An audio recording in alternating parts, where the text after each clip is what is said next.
Boa noite, queridos e amados irmãos. Para mim é uma honra e um privilégio poder partilhar e compartilhar com vocês a palavra de Deus, que é santa e preciosa. Convido os amados irmãos a abrirem Romanos capítulo 12. Romanos capítulo 12, e é fácil, né? Agora a gente já abre e ela já vai quase que automático, né? Já ficou esse sulco aqui na Bíblia. Então, Romanos capítulo 12, versos 1 e 2, onde nós vamos ter, é o texto que nós devemos ter em mente, enquanto juntos meditamos na palavra do Senhor. Romanos capítulo 12, amados irmãos, diz assim a palavra: portanto, irmãos, pelas misericórdias de Deus, peço que ofereçam o seu corpo como sacrifício vivo, santo e agradável a Deus. Este é o culto racional de vocês. E não vivam conforme os padrões deste mundo, mas deixem que Deus os transforme pela renovação da mente para que possam experimentar qual é a boa, agradável e perfeita vontade de Deus. Queridos e amados, eu preciso olhar um pouquinho antes e olhar o começo de toda a bagunça pela qual nós vivemos nesse mundo, que começou em Gênesis, lá no capítulo 3. E todos nós aqui hoje sabemos o que Adão e Eva fizeram. O que Adão e Eva fizeram lá no Jardim do Éden. E eles desobedeceram a Deus, e isso originou o que nós entendemos hoje como mundo. E as pessoas perguntam, por que o mundo está dessa forma? É porque lá houve uma desobediência que culminou o que nós vivemos hoje nesse mundo. Eles desobedeceram a Deus. Mas eu pergunto, o que eles não fizeram e que foi tão trágico quando eles pecaram? Nós sabemos o que eles fizeram. A pergunta, o que eles não fizeram e que é tão trágico.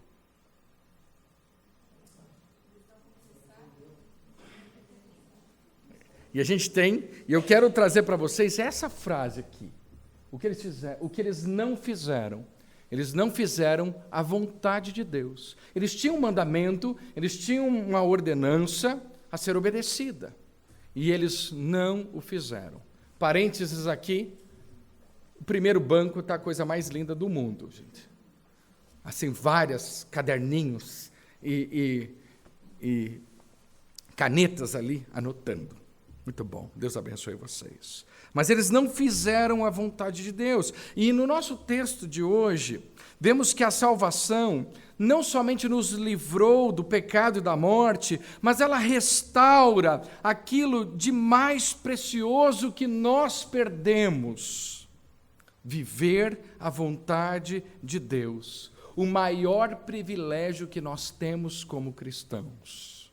Se pensar qual seria então o grande privilégio que nós temos, nós hoje podemos viver a vontade de Deus. E é isso que o texto bíblico quer trazer para nós, para que experimentemos qual seja a boa, agradável e perfeita vontade de Deus. E chegamos agora nesse estágio no qual nós vamos considerar esta frase: para que possam experimentar a vontade de Deus, que é boa, que é agradável e que é perfeita. A palavra aqui, experimenteis, nessa instância, não consiste em testar para descobrir se a vontade de Deus é boa ou má. A ideia não é a gente decidir, será que a vontade de Deus é uma coisa boa para a minha vida ou não? E muitas pessoas pensam na vontade de Deus nessa forma. Se ela é boa ou não, se vai fazer bem ou não. Não, tampouco não consiste em examinar. Significa aprovar. É como ter um banquete e falar, eu quero experimentar isso. Você já ficou diante de um banquete muito gostoso, que você não sabe decidir o que você vai comer? Você sabe que não dá conta de tudo, mas eu quero experimentar isso aqui. A vontade de Deus é um enorme banquete de Deus para nós. A lei nos foi dada, a lei é boa, tem muita coisa. E a gente fala, puxa, eu quero experimentar isso. É aprovar, para que vejam, para que sintam, para que experimentem quão boa, agradável e perfeita ela é.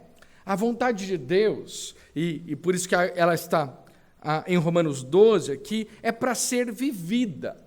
Não é teoria, é prática. E essa é uma coisa boa. Nós podemos experimentar. É experiencial, vamos assim dizer. É prática, é viver, é vida. E na medida que você descobre, encontra, aprende por experiência própria qual é a vontade de Deus, você saberá quão aprovada é essa vontade.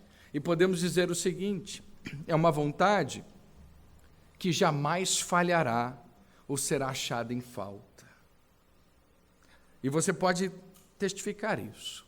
Depois de muitos anos, quando você se arrependeu de ter feito a vontade de Deus, por mais dura que ela pareceu, por mais difícil que no primeiro momento ela se apresentou, nós fazemos a vontade de Deus e ela é boa. Nós fazemos a vontade de Deus e ela é agradável. Nós fazemos a vontade de Deus e nós entendemos que ela é perfeita. E aqui, meus amados irmãos, a vontade de Deus não é decretiva, não é um decreto, algo que vai acontecer independente da nossa vontade. E por isso estamos no capítulo 12.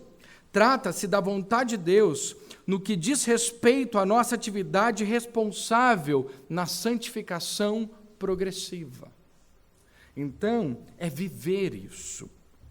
Não é ficar de braços cruzados esperando que a vontade de Deus aconteça. Não é a ideia que o texto nos traz, porque ele diz, eu rogo para que você seja um sacrifício vivo, eu rogo para que você se transforme pela renovação da sua mente, para que experimenteis. Aqui não é um dos decretos de Deus, mas ele traz a nossa atividade responsável na santificação progressiva. É trabalho, é mortificação da carne, é ser cheio do Espírito Santo.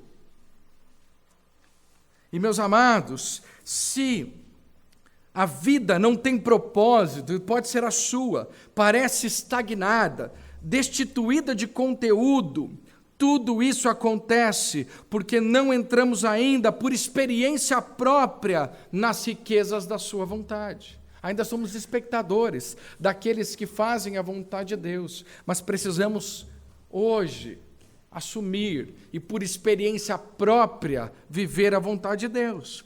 E aqui, nessa segunda parte de Romanos, novamente vemos com clareza que o ensino cristão não se preocupa somente com o exterior ou a aparência. Ele quer que nós nos apropriemos, que nós experimentemos a vontade de Deus todos os dias da nossa vida. Por isso que estudamos que somos um sacrifício vivo.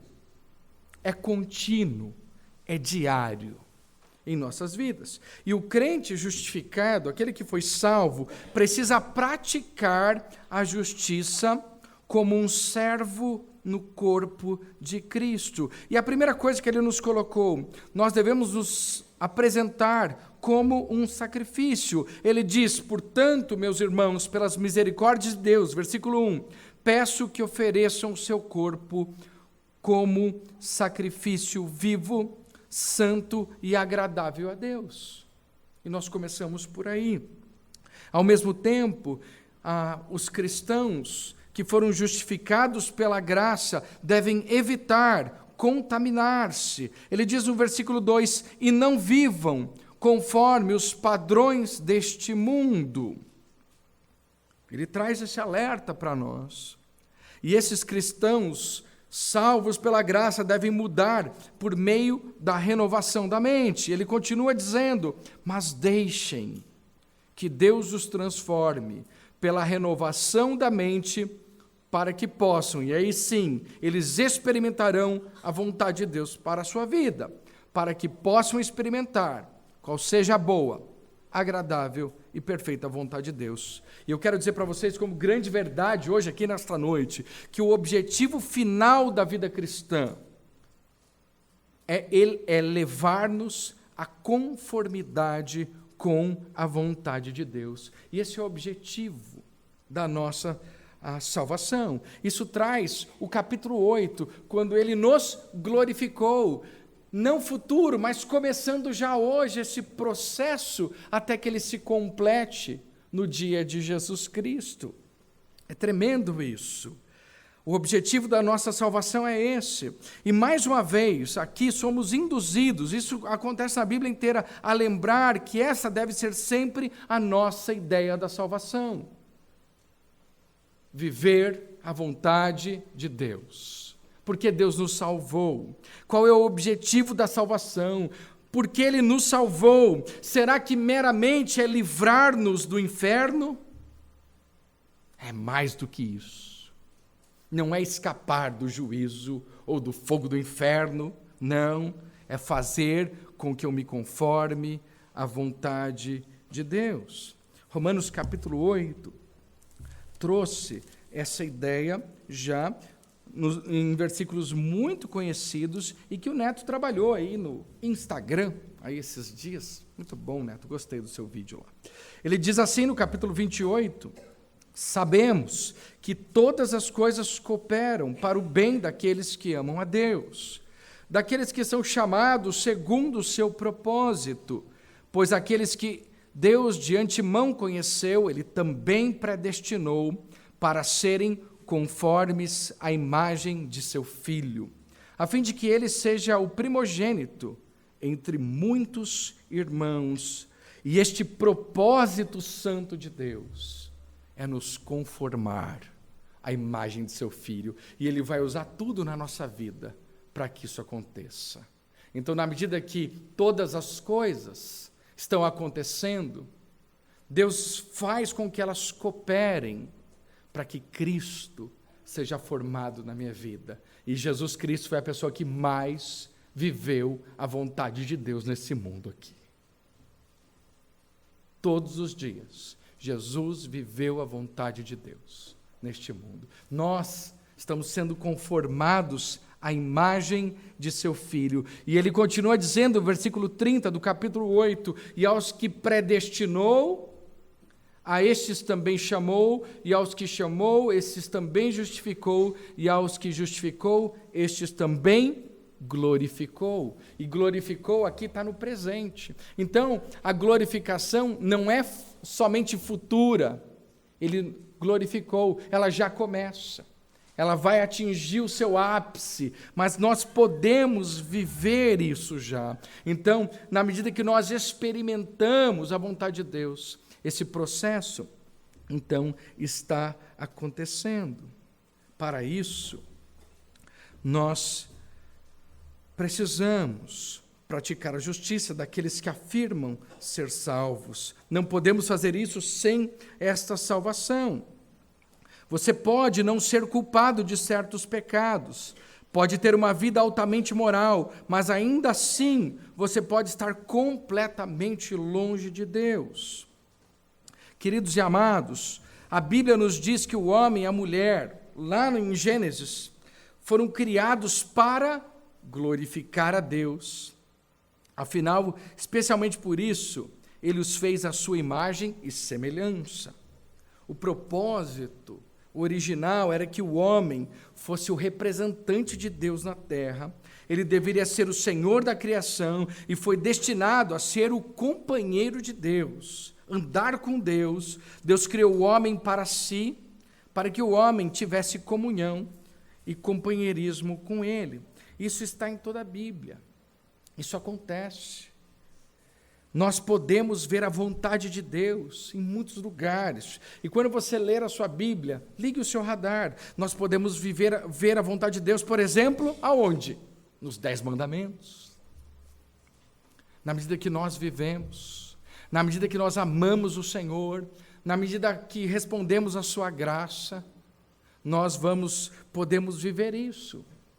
A vontade de Deus, que é boa, que é agradável, que é perfeita.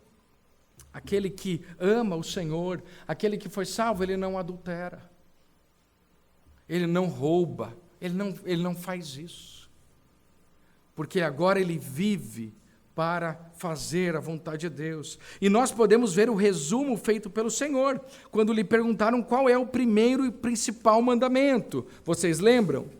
Jesus respondeu: amarás, pois, ao Senhor teu Deus de todo o teu coração, e de toda a tua alma, e de todo o teu entendimento, e de todas as tuas forças. Este é o primeiro mandamento, e o segundo, semelhante a este, é: amarás o teu próximo como a ti mesmo.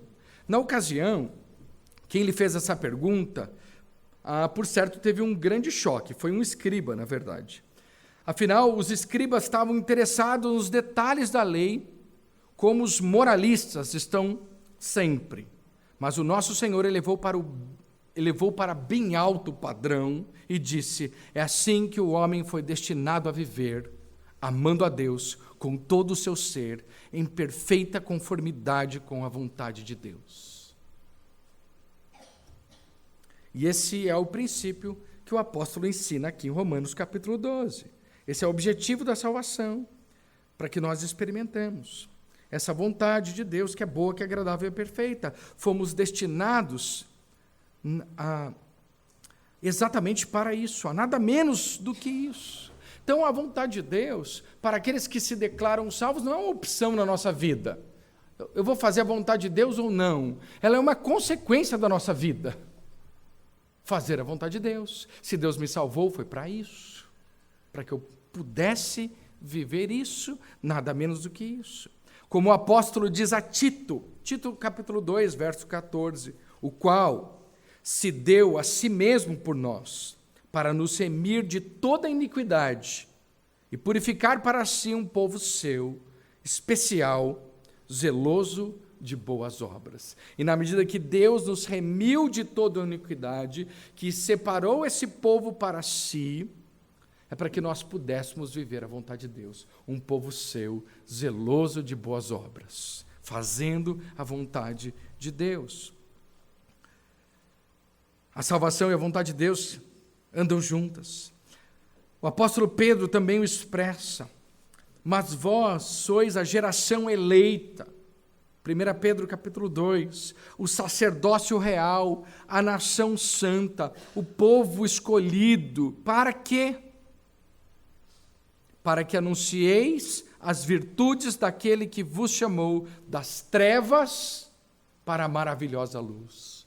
Deus nos chamou das trevas para resplandecer neste mundo. É assim que os cristãos devem viver. Nós poderíamos olhar para Efésios, capítulo 2, versículo 8 a 10. Eu peço que vocês abram lá, se vocês puderem.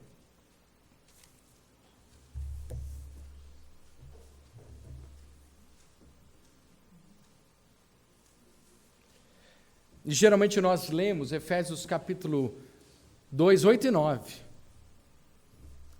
Mas o 10, ele é tão lindo quanto. E a gente não pode perder isso. Diz Efésios capítulo 2, leia na sua Bíblia aí. Diz: porque pela graça vocês são salvos, mediante a fé. Isso não vem de vocês, é dom de Deus, não de obras, para que ninguém se glorie. Versículo 8 e 9. Agora, note o 10. Pois somos feitura dele, criados em Cristo Jesus para as boas obras, as quais Deus de antemão preparou para que andássemos nelas. Então Deus nos salva, não pelas nossas obras, mas assim que Deus nos salvou, Ele já tem um pacote para você. Um pacote de quê? De boas obras. Interessante isso, né? Ele tem um pacote, as quais Deus de antemão preparou para que andássemos nela. Deus espera que seus filhos andem nela. Deus espera que seus filhos andem na vontade de Deus, as quais Ele preparou para nós. Isso é tremendo. Portanto, nós fomos destinados a viver não de acordo com a nossa vontade, mas com a vontade de Deus e nos regozijar nela. E aqui podemos citar novamente a resposta, já falamos tantas vezes aqui, a primeira pergunta do breve catecismo de Westminster. E eu acho essa uma das perguntas mais bonitas, gente. Eu vou dizer. Ele diz: qual é o fim principal do homem? Será tão somente não ir para o inferno? Ou não embriagar-se? Ou não cometer adultério? Será que é só isso? Não fazer isso ou aquilo ou outro? Não. O fim principal do homem é glorificar a Deus e alegrar-se nele para sempre. Viver assim é viver a vontade de Deus. Glorificar a Deus. A gente sempre fala, né, sobre como que nós podemos glorificar a Deus, né? E eu pergunto, qual o propósito da sua vida? Meu propósito é glorificar a Deus. Aí eu lembro lá, anoto lá. Pergunta 1 do Catecismo de Westminster, né? Mas não é.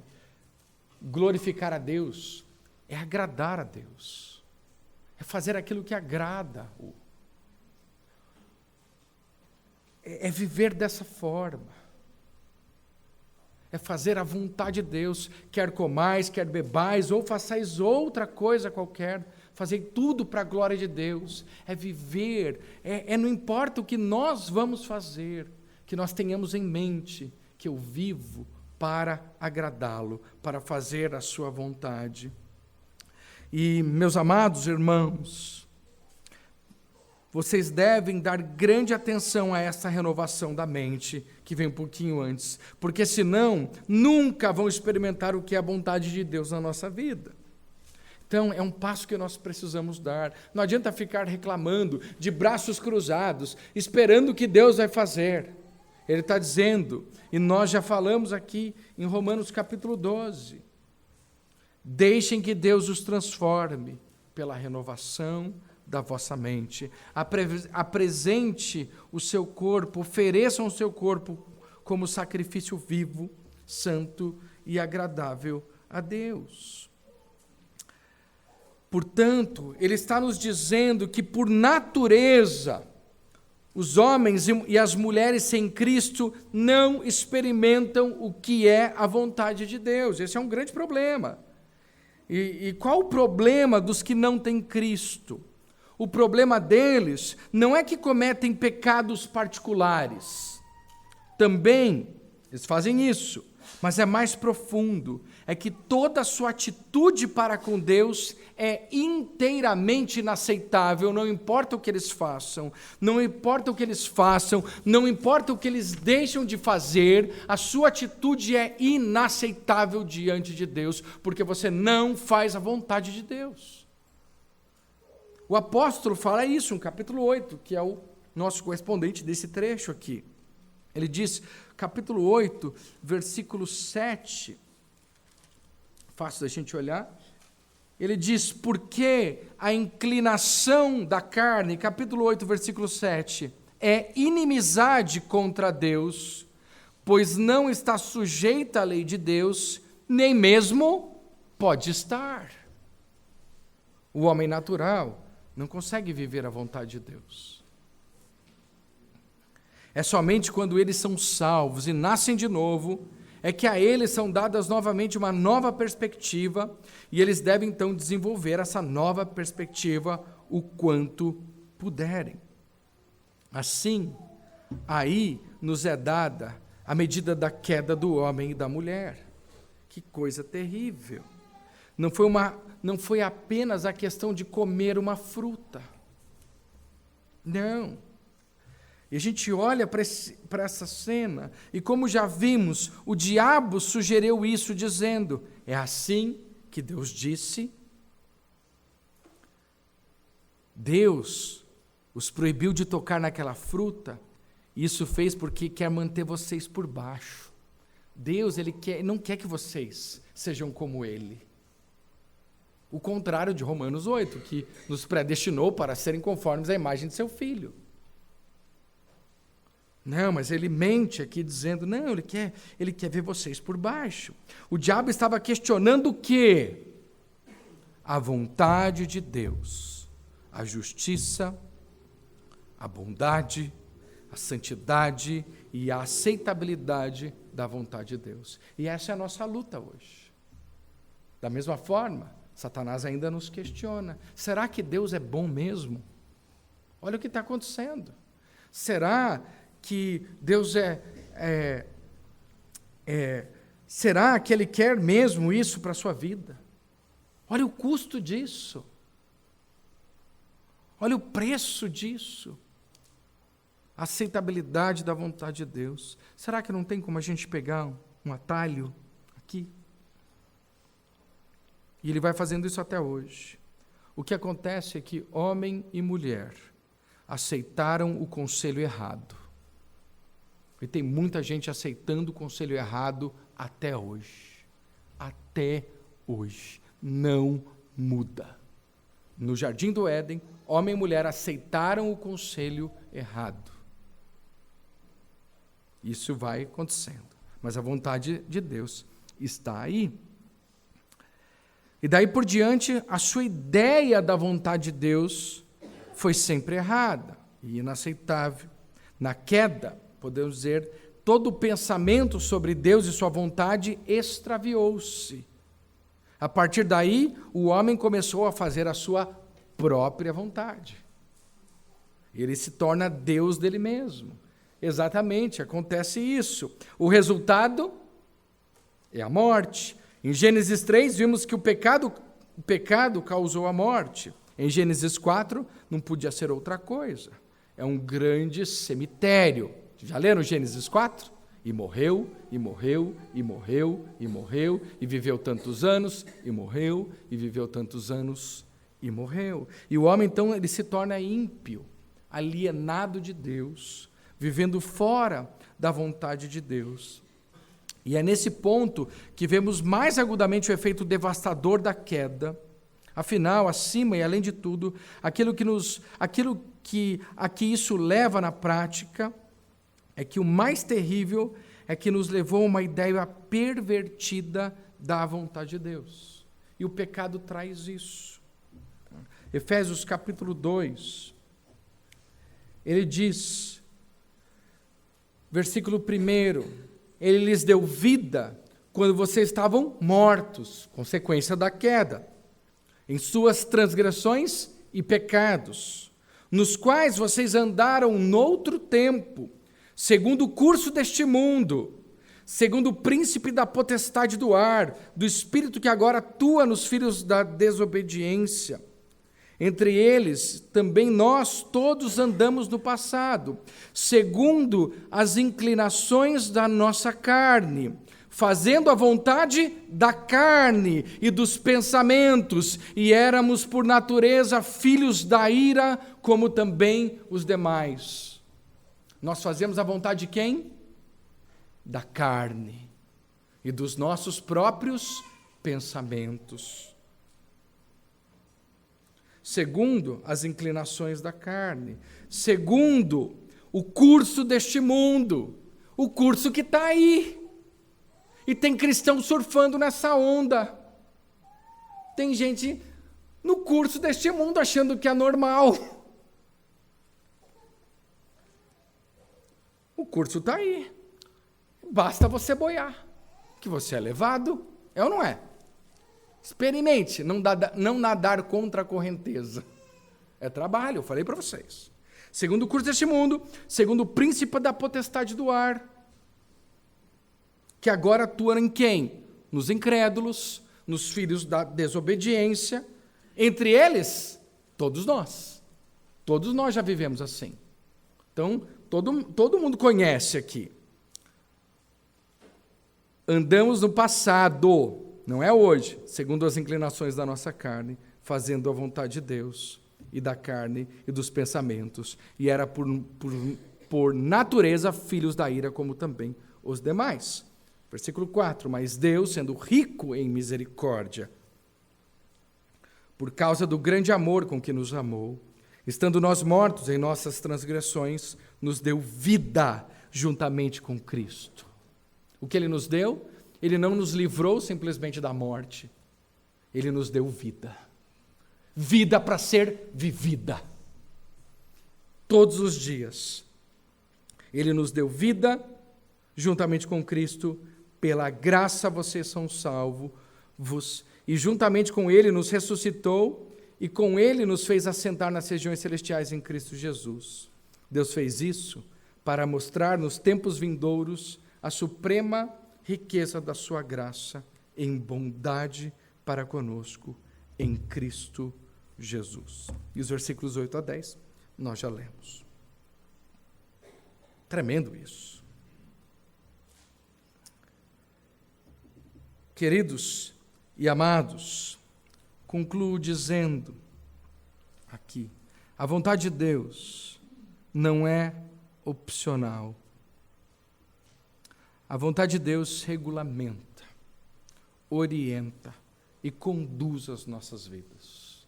Ela é uma consequência da nossa salvação. Na medida que nós somos salvos, Deus preparou para nós uma vida para ser andada com Ele, restaurando um pouquinho. Lembra em Gênesis? Já falei hoje. Deus criou o homem para quê? Para andar com Ele. É companheirismo. Andava todo final. Não sei se era todo final de tarde. Não dá para saber, né? Tem uma música que diz isso me confunde. Corta essa música, Léo. Né? Ou aquela outra. Adão, cada dia via Deus. Eu não sei se era todo dia, né? Não dá para saber, mas o pessoal inventa, né? Então, mas eu sei que eles andavam juntos. Havia comunhão. Agora, na medida que nós vamos viver a vontade de Deus, vamos fazer isso. E queridos e amados, ainda aplicando aqui, não precisamos temer que o padrão prescrito por Deus para nós seja relativamente bom, relativamente agradável e relativamente perfeito. Isto é uma acomodação à nossa atual condição e não esteja à altura do padrão das perfeições divinas. A vontade de Deus, saiba, é o reflexo perfeito da sua santidade, justiça e bondade. Quando Deus ordena, e essa é uma pergunta que eu fiz na vida, a ser perfeitos como Ele é, em Mateus capítulo 5, sede perfeitos como é perfeito o vosso Pai Celestial, a vontade dEle, revelada na sua palavra, está em perfeita harmonia com o padrão prescrito, ou seja, como é perfeito o vosso Pai Celestial. E a gente vai perceber isso. Talvez não é perfeito agora, mas a gente caminha isso. E um dia, quando a boa obra tiver sido concluída, eu gosto de pensar assim, quando vermos o que chamamos de glorificação, quando os crentes tiverem alcançado essa perfeição, o critério não será diferente daquilo que agora foi revelado como a vontade de Deus. Ele continua vivendo. Ele continua o mesmo. É tremendo isso. A perfeição que será consumada para os santos está nesse momento em processo e no futuro lhe servirá de complementação. Você se anima com isso? Eu me animo. Então não é uma vida aqui, uma vida lá. Às vezes o pessoal se confunde. É uma continuidade que começa agora com a salvação e que vai se estender por toda a eternidade. É assim que você deve pensar. Não é, eu tenho minha vida aqui, depois eu vou ter minha vida no céu. Será que você é a mesma pessoa? Né? Eu já vi, né? Você vai ser a mesma pessoa, vou te avisar. Não sei, né, o que vai mudar em aparência, mas você vai ser, é uma continuação. Agora, só livres do pecado. Então a gente precisa enxergar, não é um bloquinho aqui e vai ser outro bloco. Vai ser você na sua melhor condição, na perfeição. Eu quero ver vocês assim. Vai ser tremendo. Né? Ver cada um de nós aqui. E a gente vai lembrar, Deus começou essa obra lá atrás.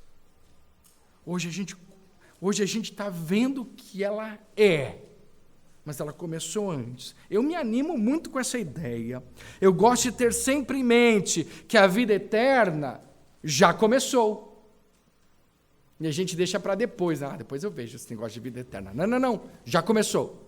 Em verdade vos digo, quem ouve a minha palavra e crê naquele que me enviou, tem a vida eterna. Não entra em juízo, mas passou da morte para a vida. É isso que Jesus revela no Evangelho. Eu tenho a vida eterna. Eu não vou ter a vida eterna no futuro. No futuro eu vou ver se vai dar ou não. Se for por obras, vai ser assim mesmo. Mas se for pela graça, nós temos a vida eterna. Podemos vivê-la. Talvez a gente não consiga viver tudo ainda. É como estar nessa mesa nesse banquete, dizendo, eu quero experimentar isso aqui. Agora eu vou experimentar isso aqui também. Agora eu vou pegar isso aqui. E é bom demais.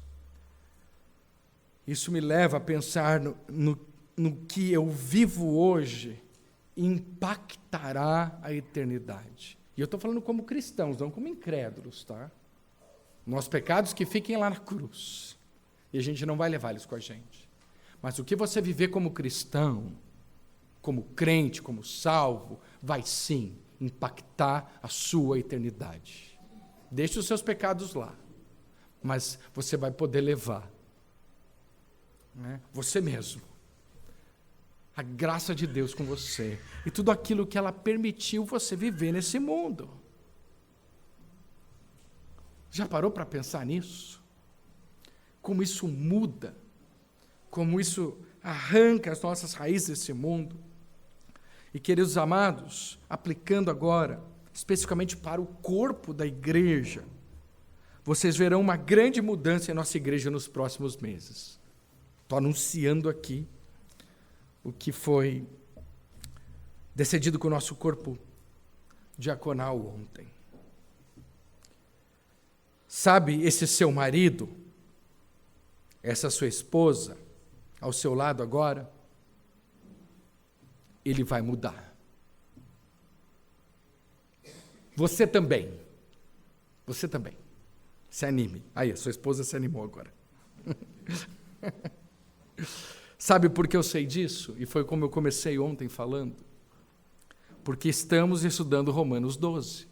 Todas as mudanças da igreja vêm daqui.